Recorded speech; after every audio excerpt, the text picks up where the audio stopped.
Hello, this is Dr. Patricia Coughlin, and I wanted to continue talking to you about how to use visualization, or what Davenlu called a portrait, to facilitate the deep experience of feelings and really the unlocking of the unconscious.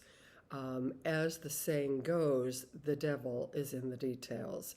And the very specific fantasies that come with the feelings and impulses are very specific to each individual and typically have a good deal of dynamic significance. So you don't want to have a preconceived notion about where it's going to go.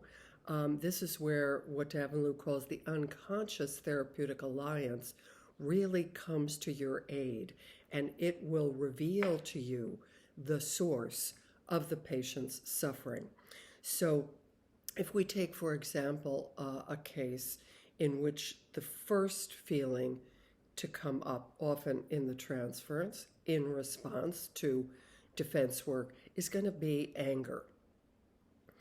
And we're going to facilitate the internal visceral experience of that anger and wait until we see some sort of sign from the body that those impulses are close to the surface. Often therapists go too quickly to the portrait, and the patient is making it up. So you'll see their eyes go up, they'll say, I guess fire come out of my mouth, right? So it might be fantastical for one thing, and I'll say, well, that's sort of a cartoon, but I mean, what in your body wants to come out. So you want to wait for that signal, and then ask again, what does the body want to do? What does that anger want to do? Very often in ISTDP, I think people have a preconceived notion that with anger, it must always lead to murder. And this is not the case. Remember, you want to be case specific. I'm thinking about someone I was supervising. This was a male therapist, and they were treating a young female college student who had become depressed and was very isolated. She had really gotten herself into a kind of solitary confinement. When she began to experience anger toward him, there was a link to her father. And as she got in touch with this rage, she just wanted to, tie him up in a chair, in like a cell, and just leave him there to rot. And the therapist totally lost, right? Didn't see the significance, how she had been doing to herself what she had actually wanted to do to the father. It was very specific, right? It was to isolate, to leave alone, and yet he sort of forced her to go into a portrait of a murder. But that's not what the sadistic impulse was. It was to isolate, and that, again, is exactly what she was doing to herself. So you will often discover this one-to-one correspondence between the suppressed sadistic impulses toward the other and the very symptoms or difficulties the patient is experiencing. So if the patient has chronic headaches, I'm willing to bet a good deal of money that when they get angry, their impulse is to smash some heads, right? So there's very often this one-to-one correspondence.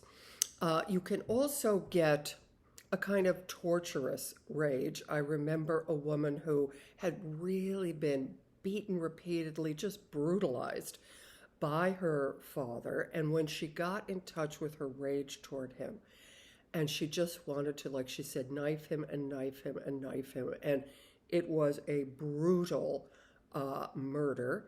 And when he was on the floor, dead, she said, I still feel angry. It's like killing him isn't enough. I want him to get up and do it over again.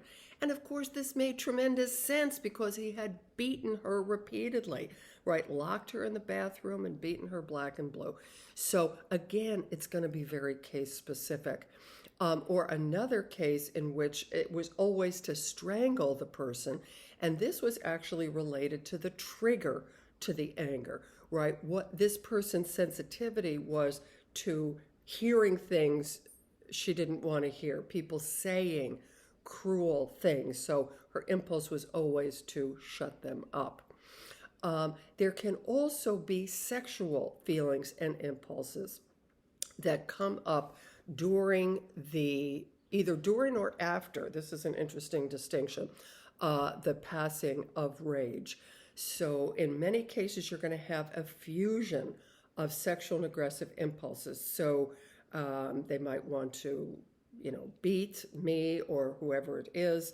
And then suddenly they'll feel a sexual impulse to rape, to use also their penis as a weapon.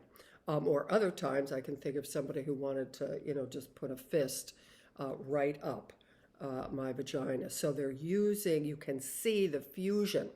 It really has nothing to do with just sexual feelings or desire. It has to do with dominance. It has to do with really violating the woman and using sex as a weapon.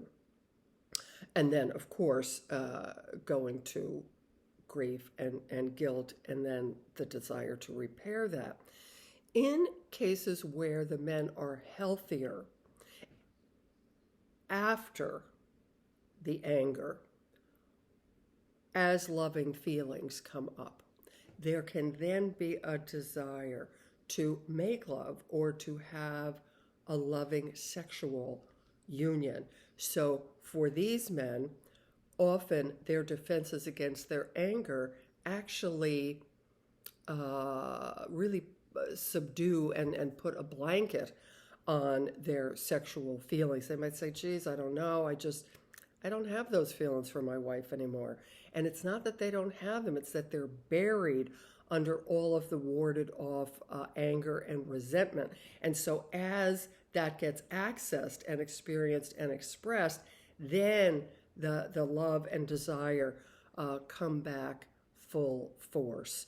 So again, you want to really promote what Malin called dreaming while awake. So you're going to the body, what does the body do? And then you're going to use the patient. And they'll even say, this woman said, wow, this is so weird. It's like I'm watching a movie. It's just happening in front of me. This is the true opening of the unconscious. It's already there. They're not making it up. The fantasies that have been there will come into consciousness.